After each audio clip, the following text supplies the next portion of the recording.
आज का रखा है एक नया बीज विधेयक सरकार लेकर आना चाहती है और इसका मसौदा बहुत साल से बना हुआ है और सरकार चाह रही कि इसको लेकर हम आ जाएं। जैसे ही वो आएगा किसानों को तो बहुत भयंकर नुकसान होगा। मतलब पूरा बीज सेक्टर कंपनी के हाथों में जाएगा। जैसे बाहर है दूसरी कंट्रियों में लोकल के सीड खत्म हो गए और कंपनी का ही बीज है, उन्हीं की दवाइयां हैं। तो ऐसा ही अगर कानून यहाँ पे बन गया और उसमें यह भी दे रखा है कि अगर फसल खराब होगी तो कोई क्लेम भी नहीं होगा, उसके पूरे अधिकार जो होंगे वो केंद्र सरकार के पास में होंगे। तो इस तरह से तो किसान तो मारा जाएगा। बीज का आदान प्रदान हम आपस में लोकल स्तर पर नहीं कर सकते। जैसे किसी से बीज ले लिया और भाई आज इससे ले लिया तो इससे बोया, तो पूरा कंपनी का अधिकार होगा, बीज उन्हीं से ही खरीदने पड़ेंगे, उन्हीं का ही सीड लगाना पड़ेगा। जैसे अभी कुछ जगह गन्नों में हो रहा है कि शुगर फैक्ट्री जो चाह रही है अगर कोई गन्ना किसान के पक्ष का ठीक है, अगर वो लगा भी देता है तो गन्ना उसके खेत में से बीज उठा के शुगर फैक्ट्रियां पता चल गया तो वहां से उठा कर ले आई, उसको लगाने ही नहीं दिया। और जब ये कानून के दायरे में आ जाएगा तो ये तो इलाज करेंगे। तो हमारा इसका विरोध है। कुछ सुझाव उन्होंने मांगे, सुझाव देने लग रहे हैं, लेकिन हमारा विरोध है कि कंपनियों के हाथ में पूरा सीड सेक्टर ना दिया जाए। इसमें जैसे एक चीज इसमें है कि पंजीकरण कराना पड़ेगा जी, अगर छोटे व्यापारी को भी ग्रामीण स्तर पर जो दुकानें होती हैं अगर उसे भी बीज का लेन देन करना है, पंजीकरण बिल्कुल कराना पड़ेगा, लेकिन अधिकार सारा कंपनी के पास में है। मतलब वो यही तो करवा रहे कि बीज कोई वैसे ना बेच सके, कोई किसान भी बीज का आदान प्रदान ना कर सके,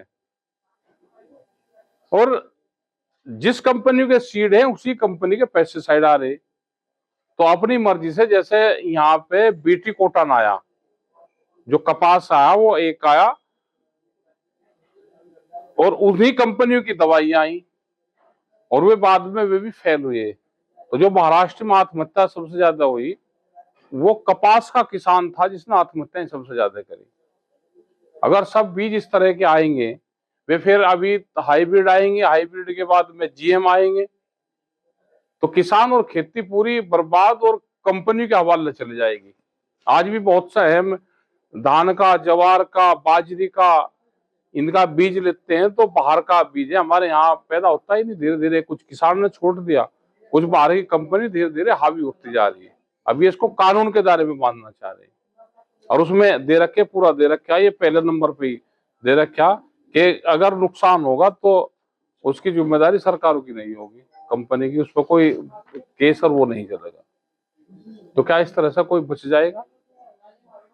इसी तरह से और सारे, एक सीड बिल आ गया, दूसरा बिजली अमेंडमेंट बिल, उसका मसौदा भी पूरा तैयार होकर रखा हुआ है।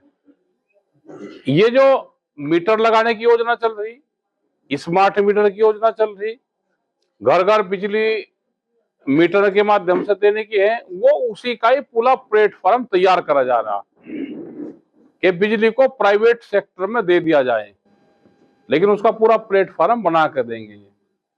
किसान के प्लेटफॉर्म को तो तोड़ रहे, जो मंडी सेक्टर है ये वो तो खत्म कर रहे, लेकिन दूसरे प्लेटफॉर्म बड़ी कंपनियों को दे रहे हैं कि आप सीड में भी आप काम करो, आप बिजली में भी आप ही काम करोगे, आप दवाइयां भी में भी आप ही काम करोगे।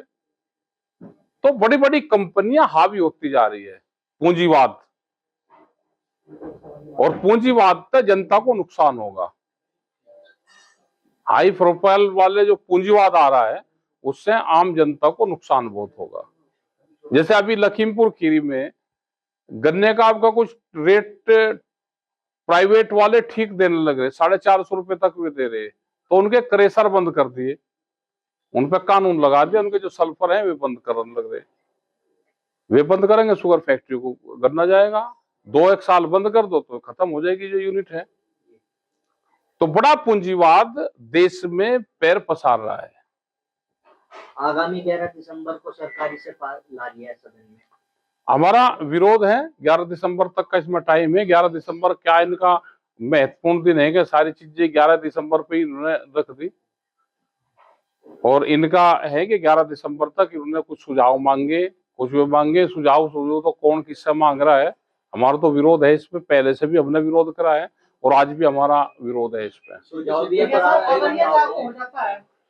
तो बड़ा नुकसान होगा। एक तो आपस में बीज का आदान प्रदान नहीं कर सकता, फसल खराब होगी तो नुकसान की भरपाई कंपनी नहीं करेगी, और जो पूरे अधिकार होंगे केंद्र के पास में इसके अधिकार होंगे, राज्य पे इसके अधिकार भी नहीं है। क्या इसके खिलाफ भी अगर कोई लागू होता है तो बड़ा बिल्कुल हमारा बिल्कुल प्रोग्राम होगा। हम ये अगर होगा तो हम अपना मीटिंग कर रहे हैं दिल्ली में, और सलाह करेंगे सब लोग इसमें कि कैसे इसका विरोध हम करेंगे, और हम आज भी इसका विरोध कर रहे हैं सब जगह।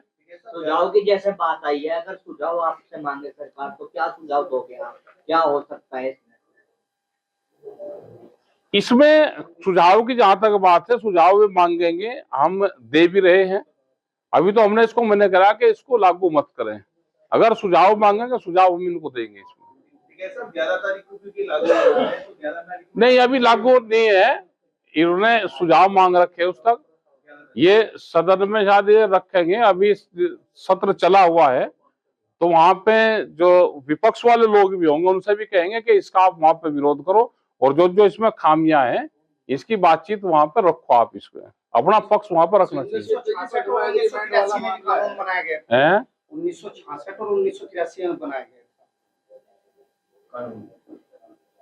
कानून अब तो पूरा कंपनी के पक्ष में बन रहा है। ये कंपनी को कैसे फायदा होगा वो बढ़ना है। अभी बहुत से हम आदान प्रदान कर लेते हैं। जब से ये हाइब्रिड आया तो किसान के पास में बीज धीरे धीरे खत्म हो रहा। अभी जीएम आएगा वो उससे भी खतरनाक है। ये जैसे ही लाएंगे फिर जीएम सीड आएगा। जीएम सीड के बारे में एक आध आदमी जानता है, कोई जानता ही नहीं। वो पूरा जहरीले बीज है, वे आएंगे। अभी सरसों की कोई देश में कमी है, बैंगन की कोई कमी है।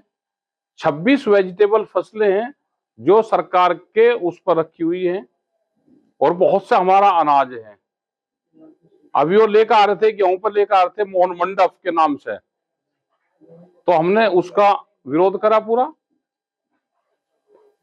अभी सरसों का जो बीज है, सरसों के बीज हैं दूसरे हैं, अब कितने महंगे हो गए। अब आम लोगों को तो पता भी नहीं चल रहा कि कितना महंगा इसका हो रहा है, तो बहुत महंगा भी होगा। ये जीएमसी अभी है, इससे किस तरह के नुकसान आते हैं? जो जीएमसी अभी आया है यहाँ पे कपास में, बीटी कॉटन में अभी जीएम आया है। अभी कुछ ट्रायल उनके चल रहे हैं। अभी जैसे राइस पे है, राइस पे कुछ ट्रायल उनका चल रहा, कुछ उनका सरसों पे मस्टर्ड पे उनका कुछ चल रहा है। लेकिन ये आएगा बेहद खतरनाक है। ये एक किस्म से पॉइजन है उसमें। उनका कहना है कि जैसे पेड़ है तो उसके सीड में ही एक किस्म से जहर रहेगा, जो उस पर कीट पतंग उस पर खाएगा तो खाते ही मर जाएगा। हमने कहा कि ह्यूमन बॉडी पे उसका क्या प्रभाव पड़ेगा। अगर एक कीड़ा उसको खाते ही मर रहा है किसी फसल को, तो आदमी उसको खाएगा तो आदमी कितने दिन में मरेगा। और 400 साइंटिस्टों की रिपोर्ट है उसमें जीएम पे। जीएम कहीं पे भी अलाउ नहीं है, लेकिन भारत में उसके ट्रायल चल रहे हैं। जैसे ही आएगा उसके बाद में जीएम सीड यहाँ पे आना शुरू होगा। किसानों को बड़ी समस्या है इससे, तो किसानों को जागरूक करने के लिए बिल्कुल जागरूक हम बहुत दिन से जीएम सीड पे भी और इस बिल पे भी हम किसानों के बीच में भी जा रहे हैं, और जीएम पे हमारी बहुत मीटिंग हमारी चलती रहती है, उसकी पूरी रिपोर्टें भी हैं। और हमारा सीड बिल पे भी हम किसानों के बीच में भी जाएंगे, और किसानों के क्या अधिकार हैं हम किसानों के बीच में जाकर प्रेस के माध्यम से अपनी बात हम रखेंगे। अगर ये बिल आता है तो कोई बड़ा बिल्कुल विरोध होगा हमारा, और पूरे देश भर में हमारा इसका विरोध होगा। ये तो जैसे वीट डिवो की एक मोनोपोली देखने को बिल्कुल ये कंपनी का है जो कंपनी का मतलब है कि मुनाफा कैसे होगा, उसे आम जनता से किसी को कुछ नहीं। अभी आपके पास में यहाँ पे ये मैकडोनल्ड वाले हैं फूड, इनका बचा हुआ भोजन सीधा कंपनी को वापस जाता है, किसी कर्मचारी को भी नहीं देते। तो रोटी पे अधिकार, रोटी तिजोरी में बंद होंगी, भूख पे कंपनियों का अधिकार होगा। अगर अनाज पे, बीज पे इनका अधिकार होगा तो ये अपनी मोनोपोली चलाएंगे और आम जनता के हाथ से फूड सेक्टर जाएगा, ये जो फूड चेन है ये जाएगी। और अगर बीज किसान के हाथ से गया, हम तो कर रहे हैं कि जो पुराने सीड हैं वे हमारा तमिलनाडु में, कर्नाटक में, कुछ जगह यहाँ पे भी पुराने सीड पे काम चल रहा कि पुराना जो बीज था, हमारे ट्रेडिशनल सीड थे, उस पर काम करें। ये सरकार लेकर आएगी तो इससे नुकसान होगा। आम आदमी आपस में बीज का आदान प्रदान नहीं कर सकता।